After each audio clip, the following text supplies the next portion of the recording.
We like to call it the Supernatural Hour.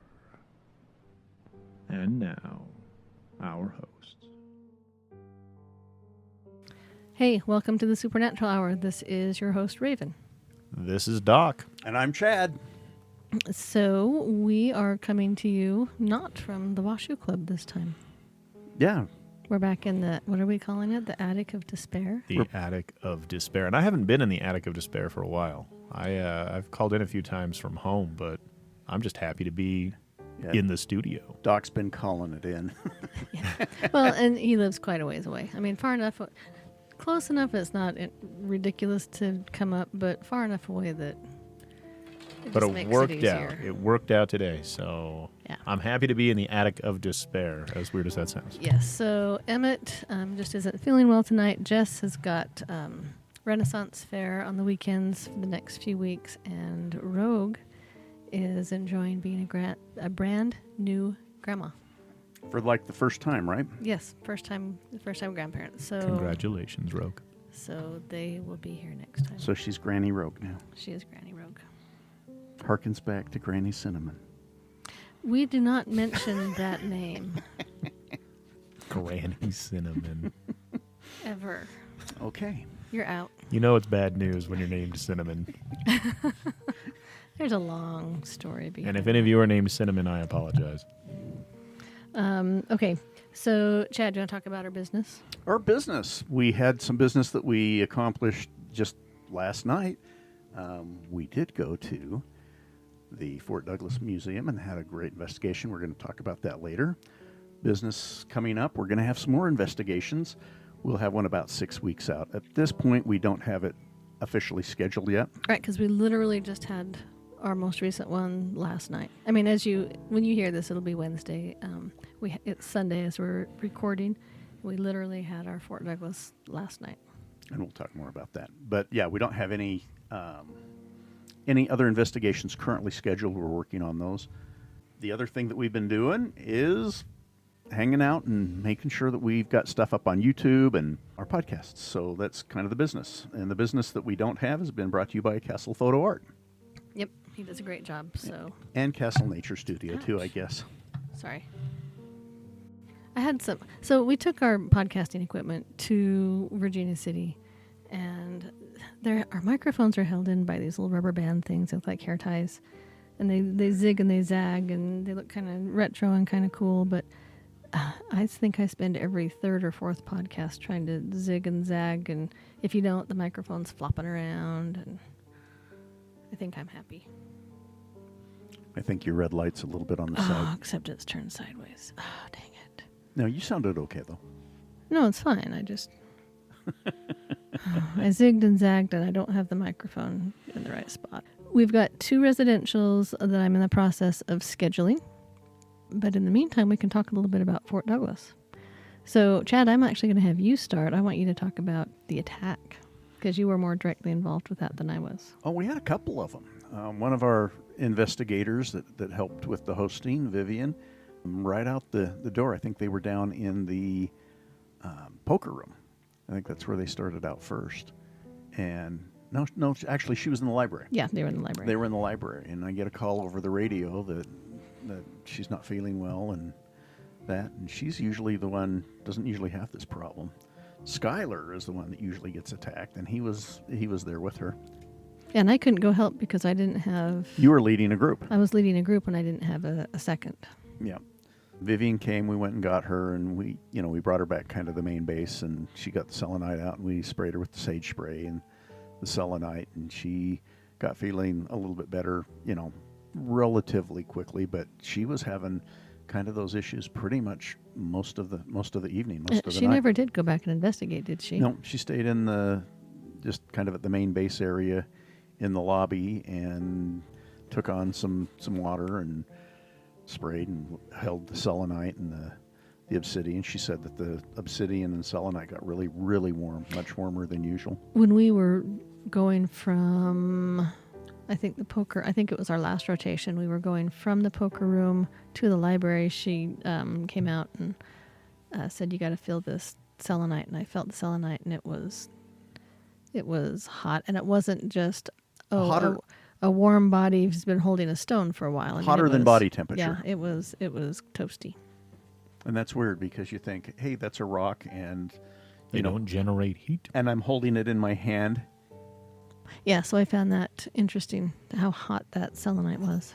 Yeah, it seemed, when I felt it, it seemed warmer than usual. Sounds odd.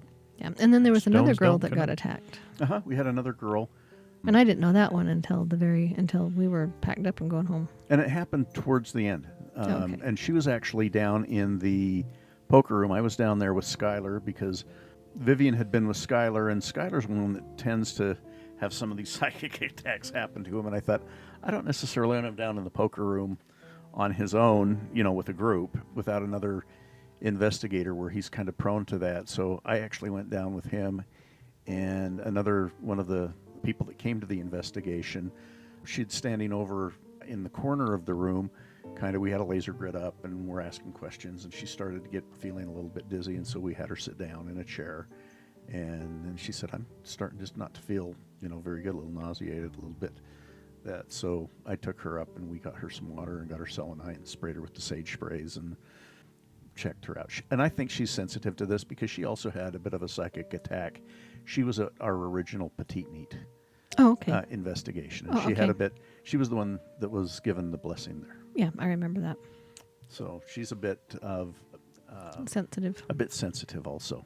But she loves it. I mean, she loves coming to the investigations, even though she's kind of susceptible to things. So I was about to say, Chad, I'm willing to bet you did not suffer a psychic attack. I did not suffer a psychic attack. I don't know what it would take. You don't seem like the type. Yeah. I would be afraid to see what it would take to get him to register anything. I don't think it's going to happen. That's all I'm saying. Well, I might get angry. I mean, I could see that happening, but that just might be me. it's not your nature. We saw you get pretty angry trying to get the podcast going. We had a little technical difficulties getting it going, and he can get a little testy. I think we had gremlins here. I mean, literally. We had just a little interesting side story. I had the soundboard set up. Everything was working fine. I was checking the sound waveforms on our Audible file to make sure. Doc came and we set up his microphone, and all of a sudden the waveforms no longer showed up. I went through, punched everything on the soundboard as I could. I changed everything. We restarted the computer. We restarted the program.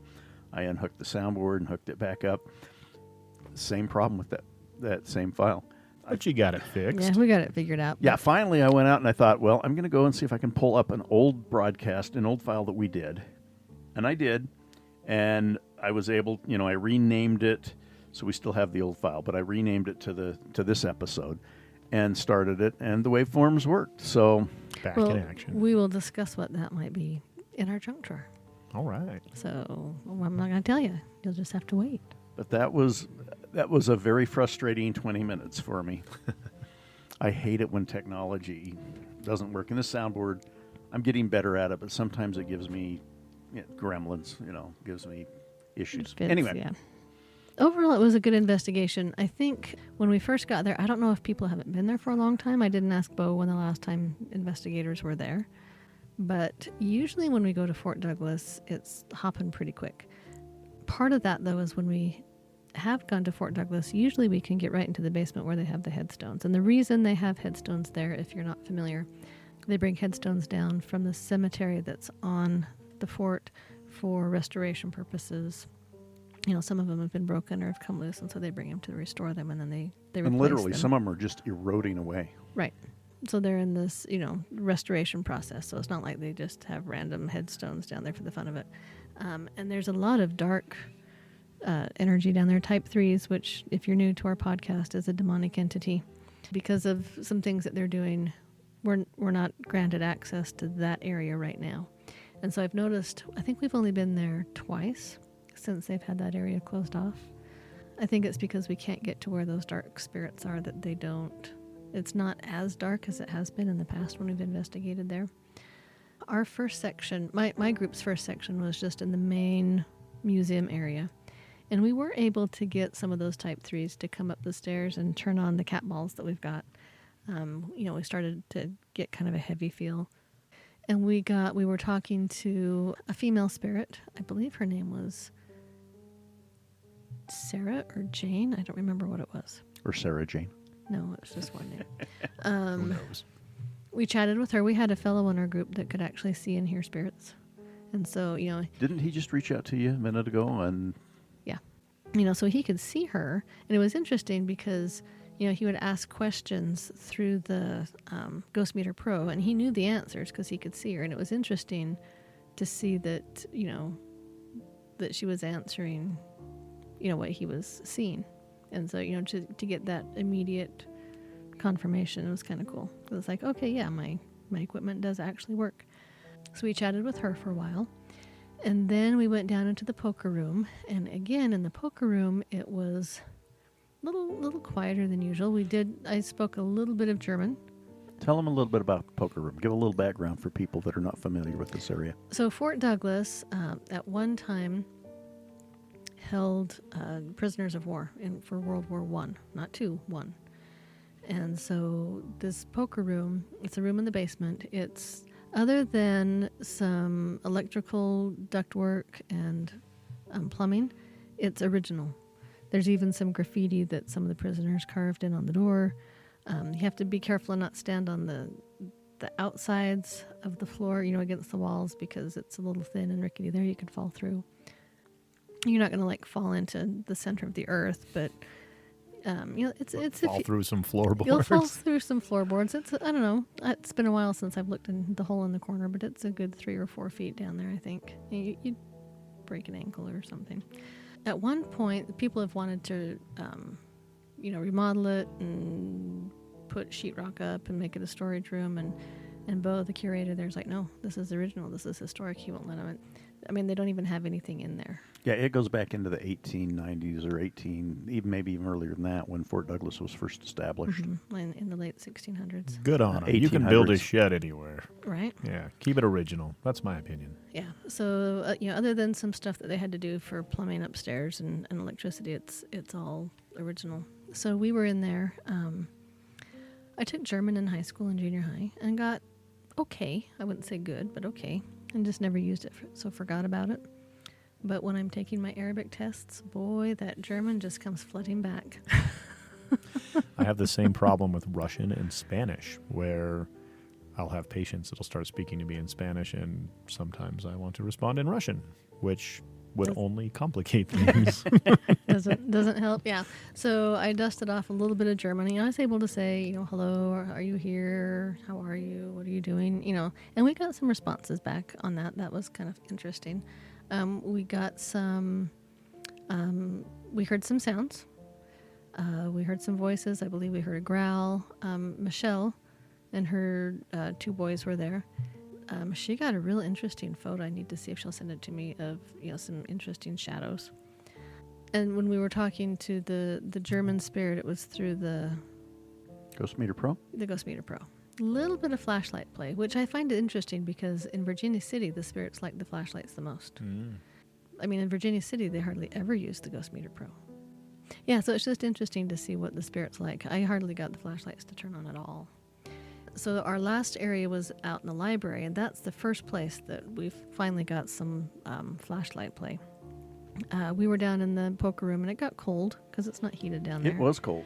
And so we had only about 10 minutes before we rotated, and I said, you know what? I said, the library is big enough. They're probably in the actual library, which is kind of small, but there's a great big... They call it the barracks area? Yeah, the great big outer room. And there's a table there that they said was an embalming table from the 1800s. Yeah, Bo actually talked about that to me a little bit. Yeah. He said, I thought about moving it, and then I thought, no, they'll like this. And he was right. Yeah, so I said, let's just go out in that, that bigger room. I said, it's big enough, I'll go tell them that we're here so they don't think that they're hearing disembodied voices. And we got a little bit of flashlight play in there. And then we went into the library part when it was, time to rotate. And that, for us, for my group, was the hot spot of the night. We kept hearing disembodied women's voices, and everybody heard it. Audibly or? Audibly, yeah. It's a disembodied voice. You're hearing it audibly. I didn't know if you were talking about through like an EMP that you were reviewing. No. But audibly. Okay, cool. EVP. I say EMP? Yes, you did. I guess that's where my prepper mind went. Yes. Michelle's dowsing rods were tracking what we believe was a type 3 that was pacing. They kept telling us there were 80 spirits in there, but I don't think there were 80 spirits in there. I think it was a type 3 messing with us. But we would ask it to knock, and it would knock. We would see shadows. There was a woman in there with red hair that the gentleman that could see spirits could see. Described for you? He said he could see something crawl, and he just told me this tonight. He told me that he could kind of see something crawling up on the bookshelf behind me, and I said, well, that makes sense, because I kept having the feeling that there was a spirit above us sitting on the lights. There's like some fluorescent lights that kind of hang down, and anyway, it was a good night. I think it was. We got a lot of good stuff. Yeah, I think most of the groups actually didn't stay the whole time down in the poker room. It was And just cold. It's cold, and it's a relatively small area. Previously, we'd been able to do more in the basement than just the poker room. And with it being cold, we could like tie the poker room with the outside, because there's some interesting old tanks and military artifacts and the 9/11 memorial and a number of things outside that are really interesting too. Right, which I had the little notes on my thing, the 9/11 memorial, and my brain just said 911 memorial. So I sounded like an idiot in front of 30 people, but hey, you know what? Whatever. Yeah, and we actually sold out this investigation 2 weeks early. I mean, Yeah. we had it completely sold out, and there were some people making, questions about that. We're, kind of wondering if that's something we might want to schedule again, relatively quickly, if there's more people that would be interested in that, because it is a great venue. You don't want to miss that. It's something that's This is the one up in Salt Lake City, up by University of Utah campus. Is that right? Yeah. Have you ever been to it? I've not. Oh, and I'm not even talking as an investigation, just as a museum. It is fascinating. Well, maybe next time. Yeah. Yeah, in fact, it's funny, when we went into the library, so there's the books, but there's also a lot of guns and, shells, lining the walls. And we went in there and everyone's looking at the, All the exhibits and the things. exhibits. All I'm the thinking, relics and stuff. come back in the morning and look at it. But I get it. I get it. You're there, look at it. So I thought, they paid tickets, they can do what they want. And in that room, there's just a big table, so we all just kind of sat down around the table, had all of our stuff around it, and we let people look. But yeah, if you ever want to go to it, just for a historical museum experience, they've really done a good job. Yeah, they've got a really cool model of the city of Salt Lake. I think it's a destroyer or cruiser. It's not a battleship, but it's it's probably 10 feet long. And there's history about that. There's, I think, stuff there about the battleship Utah and some of the other things. And again, it's Army. They've got Navy, Army. It really is a military museum, not just an Army museum or that. It was an Army base, but it's really a military museum. Very cool. Yeah, and if you haven't been there for a handful of years, at one point they just had a big conference room, but they've taken that and they've really done a lot of work and made it more museum-y. Yeah, it's a great place. All right, I want to come next time. Absolutely. Or just go up on your own. Take your kids up, because it would be a fun day trip. And Yeah. I believe it's free, right? But ghosts. I think so. I mean, it's like most, it's free, but, please donate. Donations are welcome. And I could be wrong, because I have never gone through it as just a museum, I don't think. So the curator and Bo and I were talking, and he said, we're trying to look at how can we get more, people to come and everything else. And he says, and we're looking at maybe trying to get some kind of tie in with some of the gaming and some of that. And he says, kids come in all the time with their parents, and the kids start educating their parents about the different equipment and the different stuff. And they go, well, how do they know about Call that? of Duty. Exactly. That's what he said. He goes, these kids Yep. know about all this equipment, all these different things. They're getting education about some of this historical stuff from Call of Duty and some of the gaming that they're doing. And he said they're looking at what can they do to enhance that connection to maybe bring some more That's people in. interesting. But I thought it was funny. He goes, yeah, the kids many times have a better historical grasp on what some of these items are and some of these different Well, things. and probably even some of the battles and things that were fought, because a Wow. lot of the Call of Duty stuff they will try to reenact or replicate. Right, and then there's the other certain ones, and I don't even know the names, but there's a lot of them where they reenact battles of World War One and World War Two, and Battlefield or whatever. all of that kind of stuff that kids get into, and they see all this stuff. But there's just so many exhibits and things there to see. It's a really excellent museum, and we are so glad that they allow us to investigate there, and we're very grateful to Bo and to the Yeah, because even though military museum. the poker room gets kind of chilly, it's still a nice indoor venue to do this time of year. Okay, it In beats the February. 9/11 memorial in February outside. the 911 memorial. Oh, Okay, sorry. so our topic tonight is not about Fort Douglas. Our topic tonight is brought to you by Oteos. It is haunted dolls. Haunted dolls. Yeah. Dolls are creepy. Dolls really are creepy. And I love creepy looking dolls. I only have 2. I've got 3 in my collection. That are haunted. No, they're just creepy. That I pull out at They're to Halloween. look haunted. The kids think they're haunted. There's 2 that are really, really good. And then I had a third one, which I kind of liked the look of the doll, but I didn't like how her face was painted. And my daughter is a really good artist, and so she repainted the face. The person I bought it from had painted it so that it looked like it had crying mascara dripping down the face. Okay. But I don't know, it was not very good.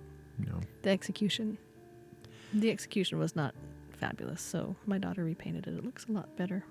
Nice. I was actually doing some reading on why people think dolls are creepy. I mean, obviously they just are, but some of what I was looking at, they mentioned, the more realistic you get, the closer you get to realism, like it messes with your brain because we're so. But not quite there. Yeah, it's because as a species, we are really good with face recognition. I mean, that's how babies kind of recognize their parents and things really early on. And there's this phenomenon they call the uncanny valley, where you have this gap between knowing something is not real, but it looks real, and that wigs us out as human beings, because your better senses say this isn't a real thing, but your carnal senses are saying, but it looks real, right? And so it makes us feel very uncomfortable. It makes us feel like something obviously isn't right. And I was like, well, what's the point? Like, at what point do we start kind of feeling that creepy, wigged out feeling? And they did a study with dolls and babies' faces. This was at Dartmouth, I think. And once you get to about, they would kind of overlay the doll with the baby and kind of mix it with certain percentages of real baby face and doll face. Once you got to about 60 to 65% real is when people really said, okay, that looks creepy. Not a fan. Don't enjoy that because at all. if it's not looking real, or if it looks real, Yep. they're okay. But it's kind of that. Yeah. Real's okay, but once you start, when you're kind of like that in between where you're like, that isn't real, but it looks kind of real, is where your brain just freaks out and does not love it. And I'm sure that has implications in why dolls become haunted things. So one of the reasons why they become haunted, and we've touched on this here and there in previous podcasts, but this is 201, so it's been a hot minute. 201 what? Podcast. Oh, okay. That's a lot of podcasts. It's our 201st episode that you're listening to. So one of the reasons is demonic entities, the type 3. They never had bodies. They will never get a body. They want bodies. They're pissed off that we have bodies, basically. And so their job, their goal in life is to just create misery in us. And that's very, very broad. Don't start emailing me about all the little nuances. I know there's nuances, but that's the very broad perspective there. But they are so desperate for bodies that they will inhabit anything they can that even looks like a body, just to try to have that semblance of being a human. And so that's why you get a lot of haunted dolls, haunted masks, haunted pictures. So that's one of the theories, and it's a very strong theory. Mm-hmm. it probably doesn't hurt that these are items that are, cultural pieces that people interact with and engage with. And like you said, masks or dolls, they're in our homes. We interact with them on a regular basis. It probably facilitates that a little bit as well. Right, and there's a lot of emotions. Think about dolls. I mean, little girls play with dolls, and when you're sad, you're going to have your doll. When you're sick, you're going to have your doll. If you're happy, you're going to take your doll with you. And you got your doll for Christmas. So there's also a lot of emotions around that. Also with masks, and I know we're not really doing masks, but it's kind of one and the same thing. Masks are usually, like the African masks are involved with, rituals and, dances and war rituals and things like that. There's a lot of intention that's put into them. Exactly. For sure. Also, cursed objects, curses are real. It depends on the intent you put into it. And so things like dolls are a very easy thing to put, some intent into. So sometimes people don't really think about this, and they'll always think, there's blessings. Blessings are wonderful and everything, and curses are kind of the reverse of a blessing. So much even with a blessing, it's imbuing intent, and trying to make something good and positive happen. Where a curse is effectively the obverse of that, the reverse of that. It's the same principle, just applied for a different negatively, outcome. Generally. Yeah, interesting. Yep. I could also see where, we mentioned that A, I think dolls are creepy, but B, maybe people are a little more willing to be vulnerable or emotionally, I guess, vulnerable with dolls, right? It's when I'm sad, I want my doll, and I think that you kind of open yourself up a little bit more, maybe to potential energies there. And so the entities take advantage of that openness that people provide to the dolls object and the objects. Yeah, because you would think they would want to be in things that people want to interact with more. It's like, I'm going to go haunt that lawnmower. Yeah, exactly. Okay, it's a Stephen King show or something. Haunted leaf blower. Yeah, and I mean there are objects that are haunted like that, and they're going to be, in my opinion, from the things that I have read, not that I'm the foremost expert on it, but those are going to be more attachments rather than the haunting or a haunting. And I mean, and that's, people could argue with me and say, oh, this is the same thing. In my mind, you're attached to something because there's a connection to it, whereas you've got these dark spirits that are like, I'm going to have a body, and living in that Annabelle doll is the closest I'm going to get. Right. Yeah, I think sometimes the object attachments are more of usually a living person had that object and it was meaningful to them, and their energy is there. I don't know that they're living with it or they're always there with that, but there's a part of their essence is still with that, right, as an attachment. That's where that's why the story always starts with, oh, I found this at a yard sale or an antique store, because there's a history, right? There's a history behind it, and there's a lot of emotion and intent that is attached to that particular object. Right. So I have a list. Again? Run the I list. don't know if it's even a list. I mean, there's just things. Doing research. It's like, let's research haunted dolls, and they would have, hey, there's this haunted doll and that haunted doll. So this isn't necessarily a list, but the YouTube video I got it off of did number them, so whatever. List of most haunted dolls, or just haunted dolls, period?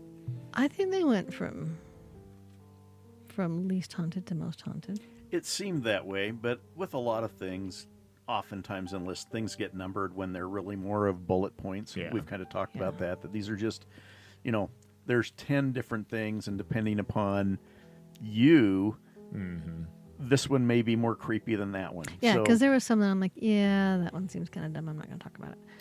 Skipping over. And there were some, I mean, like they talked about Valley of the Dolls. We actually have an entire episode on the Valley of the Dolls. No, Valley of the Dolls is a 1970s, 60s movie. We're talking about Island the of the Island Dolls. of the Island Dolls. of the Dolls. That one's But in if you Mexico, want, right? Yeah, if you want to see Valley of the Dolls, that's, I think, an R-rated 1970s Yeah, people who movie. listen to this say, boy, Raven's just really hard to communicate with.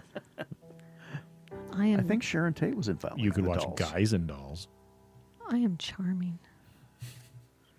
Can't talk very well, but what's the word I want? I'm a delight. You are a delight. I don't like the look on your face. Okay, movie reference. 1980s-ish. Kurt Douglas and Margaret. The movie is called The Villain. This is going back to your charming comment. Okay. Okay. And she said to him, as she meant Arnold, what's your name? And he says, Handsome Stranger. And she said, that's an interesting name. And he says, I was named after my father. And he says to her, and what's your name? And she says, Charming. And how did you get that name? Well, when my mother told my father that she was pregnant, she said, Charming, just charming. That was a squirrel moment. What just happened? I don't know. I don't know. Fun movie. It is very much like the Roadrunner comics of the thing, but it's an actual movie, Western, kind of fun. Like I say, we sometimes do movie reviews here. Yeah, we do. It's been a hot minute since we've done a movie review. All right. Okay, back to our topic. I can at least stay on topic. I might not be able to say the right words, but I'm on topic. There's a doll called the Caroline doll. And the belief of the people that have owned her, they say she's not malicious. They believe that the 3 little girls that owned her, that their spirits are attached to this doll.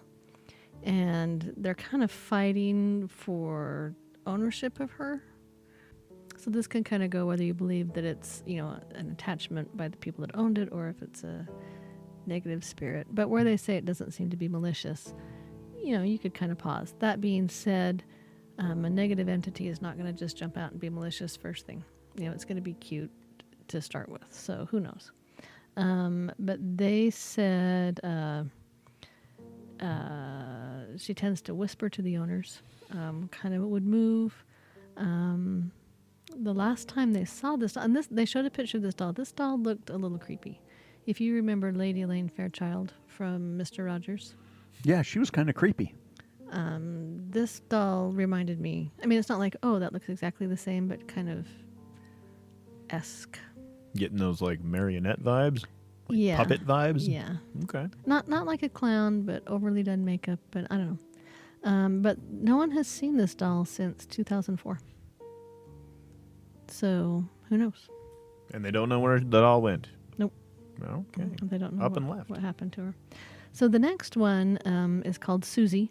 And this is actually, the information they got was from the Lorraine Warren files. So this is a doll that they actually called her in to help with this one.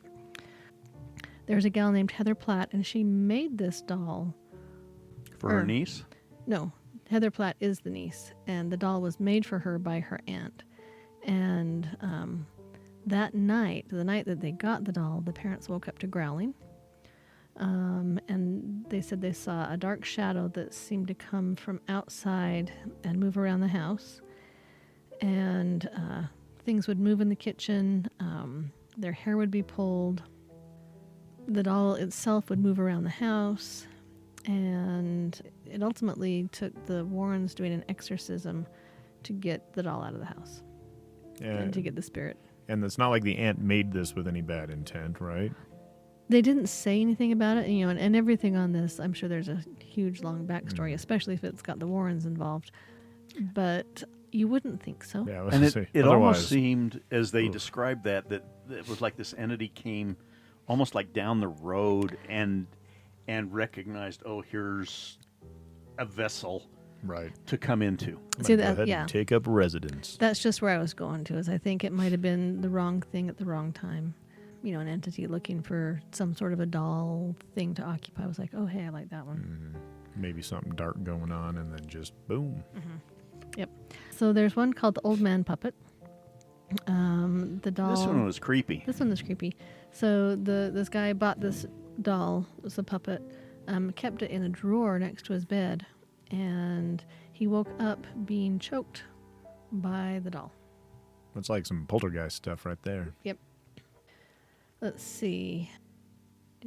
Oh, so they finally took this doll and they put it in a glass case, and they called some paranormal investigators, and they set up a video and videoed this doll, the old man puppet, and they actually have video of him moving inside this locked glass case. That sounds creepy. So that to me sounds like a doll with malicious intent. It's trying to choke you out. So in 2008, this happened in Florida. You know the talking Elmo dolls? Like the Tickle Me Elmo ones that you Yeah. push? Yeah.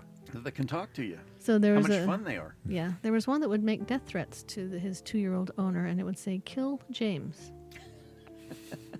Okay. The mom wasn't too excited about that. The 2-year-old was James? Yes. Oh, yeah. Yeah. Probably not the best toy. No. And, they did say that these dolls, you could program them to say your name, Right, the name of the child to make Right. it personal.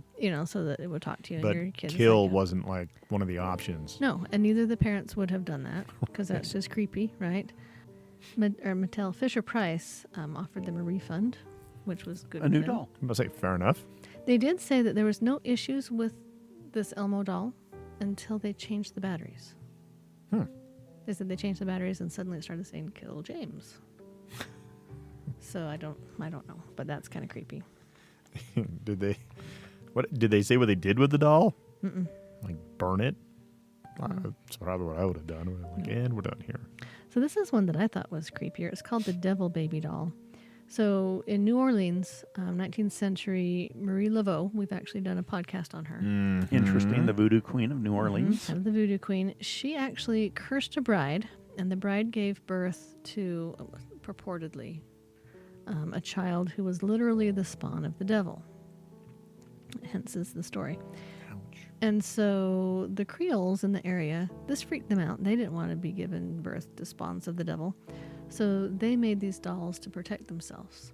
And these dolls kind of got scattered and lost. Well, some fellow, was able to find some of these dolls and bits and pieces of the dolls, and he kind of glued them back together. But these dolls are interesting. I think he's got a couple of them. I think he's got a handful of them. But these dolls tend to rustle and whisper, make rustling noises. They cry when they're apart. They tip over ashtrays. So they do some pretty interesting things. And this doll, to me, looked kind of creepy. It's just called Devil Baby Doll. They kind of look like a little devil baby, huh? Yes, it did. I mean, that's kind And of little, kind of Frankenstein. little horny, little horns and. Yep. Kind of think of a Cupid doll with like horns and weird looking face. So just kind of on that same line, there was a voodoo doll. It's called the Voodoo Doll of New Orleans, and it made its way to Galveston. And it looked like a voodoo doll. It looked like burlap, just kind of wrapped in the shape of a Stitched together or basic wrapped up. human. It wasn't like a doll you'd give to your daughter to play with. And I think this lady bought it off of eBay, and the owners said that it was almost alive. She said it attacked her. It kind of affected her dreams. She tried to sell it several times. On eBay? On eBay, and she would ship it off to the people. They would get an empty box, and she would have the doll sitting on her porch. Or, she'd find it in her house. And she's like, I sent you away. She finally sold it to a ghost hunter, and it hasn't come back to her. We got all sorts of doll varieties going on here. Old man puppets, Elmos, voodoo dolls. Yep, so this one I Mr. thought was Rogers interesting. doll. I know, right? They're everywhere. All sorts. So this is called the Hao Song, and it's Hao Song, Singapore. Some people found this doll sitting near a tree, and I thought this doll was actually kind of pretty. It was a pretty doll. Yeah, it looked like a ceramic, older doll from, with the cloth bodies and the ceramic And head. one of the things that drew these people to this doll wasn't just a doll sitting by a tree, but it had a blindfold. and then it had a note on it that was in Arabic, and the writing said, "Praise be to God," or I wrote it down. Did you write it down in Arabic? No, I didn't. Oh, you could. Yes, I could actually. That's what I'm saying. These are words that I know. I thought I would remember it, but it was something like "God is great" or something like that. And they put it on Reddit, and basically, after they put it up on Reddit, they were able to get a hold of the original owners, and the original owners said that they never really said what it did. They said they could only get rid of it by covering its eyes so it couldn't find its way back and taking it somewhere really far away. It just kept showing up? Yeah. But like it wasn't trying to choke them or... As I'm looking at my notes, the only thing that anybody said about it was that it tended to talk in a woman's voice. So I don't know if just the talking in the woman's voice Creeped them freaked out? out or if it did other things. But it was interesting, the idea of blindfolding it so it wouldn't know how to get back to the point, its point of origin. And then other people pick it up and take it home and... New friends! Yeah, there's a doll called Harold. It was purchased at a flea market. And the owner's son died after getting the doll. The new owner purchased it. The cat died. His cat died. His girlfriend left him. He got chronic migraines. Sounds like a country song. Right. He reported hearing laughing and crying of children in his basement. And he says the doll seemed to have a pulse. And he didn't have any children. Nice. The last owner. There's another doll. It's called Leda. It's an ancient Eastern European marionette. Over 200 years old. Over 200 years old. It was found in New South Wales, Australia. And when this doll is in the area, objects move, things fall off shelves. They say people just kind of freak out being around it. And not just, oh, that's a creepy doll, but more... Like pure evil feeling. Like, get that away from me. Has human hair, and it's been known to readjust its position by itself. Just a couple more. There's Pupa. Papa? Do you remember how that was pronounced? I don't. It's spelled Puppa. This is actually a really cute doll, too. It is from the 1920s. It belonged to a 5-year-old. It's in a display case, and people can hear tapping on the glass of the display case. It writes messages. They actually took video of it. They brought in some paranormal investigators, and they have video.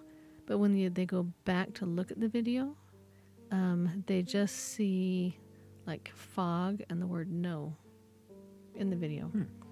But they did have video of her moving, and then it got all foggy with the word no in it. We did, I don't know if it was a junk drawer or if we did an entire episode, but there's Keiko. She's a doll from 1918 who has real human hair, but the hair grows. Yeah, I remember that one. Remember that one? Yeah. Yeah. And they don't know why the hair grows, but it grows. This one I thought was the creepiest. There's a doll called Joliet. Not Juliet, Joliet. A jealous family friend. So this is one that I think was more cursed. A jealous family friend gave this doll to someone in the family who was pregnant. The lady had a baby boy who died 3 days after birth.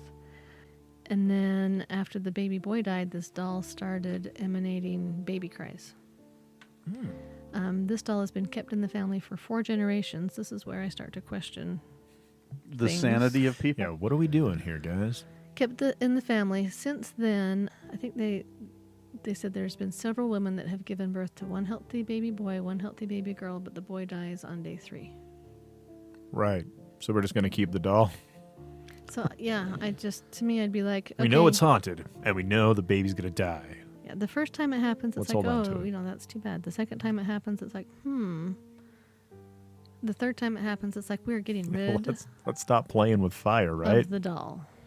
And then there's a doll named Robert, and I think they may have done a podcast about this one. Yeah, I'm several sure years that ago. Castle and Tim. Doesn't Robert live in Florida? Pretty sure yes. Robert lives in Florida. Yes, Key West. He's in the Key West Historical Museum. He will have a full-on conversation with you. He makes creaking noises. He moves on his own. People have taken pictures of him without permission. And they've been reported to get in accidents and things after the fact. Yeah, I remember hearing that, like, they get flooded with letters. They're like apologies to Robert to say, I'm sorry I didn't ask for your permission. And since, that happened, my life has been ruined. And it's kind of been an interesting phenomenon. They mentioned that they get lots of letters from a lot of people that are saying, oh, sorry if I was disrespectful, sorry if this or that, to see if they can lift whatever curse has been imposed on them. Mm-hmm. And Robert's kind of creepy looking, I'm not going to lie. Yeah. Wearing a little sailor suit. I know. It's like the cuter they are, the creepier they are. That's right. And then they had dolls on there like Annabelle. We all know about Annabelle. A classic. Yeah. So we won't talk about her because we also have done a full episode on her. So, anywho. Well, Emmett is not here with his new segment. Jess is not here to talk about her stone. So I guess we'll just jump over to the junk drawer. Our junk drawer. So if you listen to us regularly, thank you. We appreciate it. You know that we've talked about the Washoe Club, and then we recorded our 200th podcast from the Washoe Club. And we were so tired that Friday night. We stopped about 2 a.m. And the next night we investigated the Silver Queen. The next day we went to Mackey Mansion. We went to the Opera House. We went to a couple museums. And we just had some things happen that we didn't podcast about because we'd put the podcast equipment away. And so we want you to know all of what happened. So I'm going to kind of fill you in on some of the things. So we went to bed about 2 a.m. and I think we all fell asleep pretty quickly. If I was awake 10 minutes after I laid down, I would be very surprised. And there were 6 of us, and at least half of us were woken up at 3 a.m. To one footstep, a clunk, like someone dropped something, and one footstep right above our heads. And I remember hearing this very clearly. And there was no, you could have said, oh, well, you were asleep, so you didn't hear, the approaching footsteps. But I was very awake after the clunk, and there was only one footstep. And nothing else. And there was no one else in the building. It was completely locked up. Even if someone had been able to get in, you would have heard them leave. Because it was literally right above our heads. So, yeah, that was interesting. I woke up again about 5 a.m. We had alarm set for 6. It was probably 5:30, and I got up and went into the bathroom, which was just right there. Probably within 8 feet of where everyone was sleeping. And I'm in the bathroom, and I heard music playing. And again, if you listen to the last episode, we were in the middle of the building. It's not like you would have heard music from the street or... At 5 a.m. in the morning. Or from the bar next door, just because of where we were. And it's 5:30 in the morning. Right, everything's closed. And I heard music playing. And I thought, and it wasn't like, oh, that's old-fashioned music, or, oh, someone's... I thought it was someone's alarm, maybe. It was a little indescript, and I remember thinking, who set their alarm for 5:30? We're all exhausted. And I came back out. Everyone was asleep. No alarms going off. I have no idea where that music came from. When we investigated the Silver Queen, it was actually kind of quiet. We didn't have a whole lot going on. So we had access to rooms 11 and 13, which are the most haunted ones. When I called and, got the rooms, they're like, everything's haunted, but these are the 2 most haunted, the 2 that they, have on TV all the time. And we were able to talk to a Chinese gentleman, he and his girlfriend, but he was very respectful. We were like, we're really tired. And so he's like, okay, I'm out, go sleep. Have a good night. So not, but then we went down and investigated the lobby.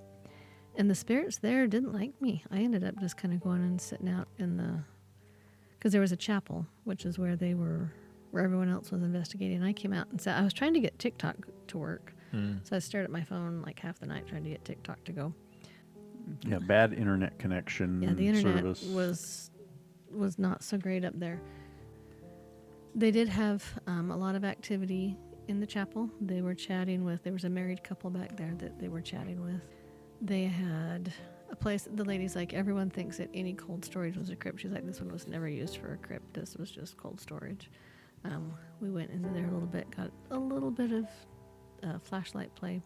But overall, the Silver Queen was actually kind of quiet. We went to the Opera House, and in the Opera House, at one point, I thought I saw a woman walk in kind of period clothing. Mm-hmm. And so I went down there, I grabbed Jess's recorder and went down, and I was, just doing an EVP session. And I was right by a bathroom, and like the bathroom water was running, and it was really loud. So I asked, I don't know, maybe a half a dozen questions, and then I was like, this is just too loud. I'm gonna stop. I probably won't hear anything. And when she listened to it, she's like, and I'd asked, this is kind of towards the end of the recording. At one point I said, do you come here often? And she says, yes. So that was kind of cool. That's all I can think of that kind of happened after the fact.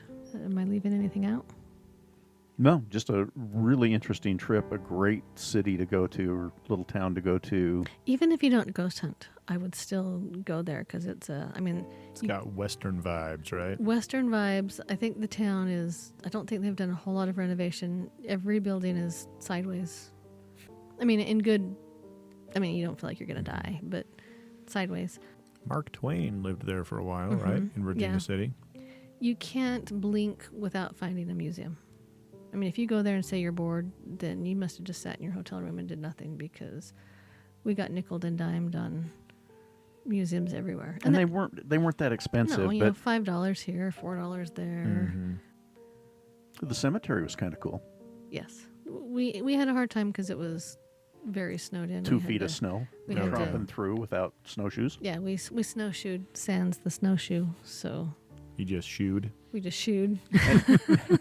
in the snow. And it was crusty on the top, and so every step was a breakthrough. Yeah, well, and then every once in a while it's like, ooh, it's hard enough that I can walk on top of it, because I'm not a very big person. And then you'd be tripping along. I'm like, yeah, I can do this, and then you'd sink down 2 feet, and it's like, and I just sunk in the snow. But a cool cemetery of what we got to see of it. I mean, we got in a little bit. I mean, the big metal gates, fences up around a lot of the things like the Merker Cemetery. An 1890s kind of cemetery, that's still being used. But I'll bet in the summer that would be a really cool place to go. Yes. I'm hoping to go. We'll see. Yeah, I would love to go back to Virginia City when it's warm. Yeah. And, I mean, there's some things I'd like to spend a little more time at, and I would love to go to that cemetery, because I bet there's some very interesting headstones And there. there's an audio tour Yeah. that you can get online for that also. Very cool. All right. As usual, become our Patreon. We've got some really cool things. I'm actually going to be, the next day or two, typing up our spring newsletter to send out to our Patreons. We've got a fantastic barbecue that we have with an investigation that's free for our Patreons. And depending on your level, you can bring Friends? Everyone can bring a friend. It depends on how many friends you can bring. We're on TikTok, although I've been really bad at putting stuff up. I tried to put stuff up in Virginia City, but Bad internet connection. bad internet. The internet was great all the way there until you went up in the mountain. It's like, you can drive for 8 hours, your internet's fabulous, but as soon as you get here, it's sketchy. We're also on YouTube and lots of the podcasting services. You look around, and we're on plenty of those. So if, pick your favorite, and we're probably on there. Oh, and I've got one more little thing here just to end on. So there is a magazine that's called Paranormal Magazine, and the website is www.paranormalzine. So ParanormalZine.com. And there's different versions. I mean, there's like the Utah version, the Idaho version, all the different states. We are actually the cover story. What? I didn't even know this. For February.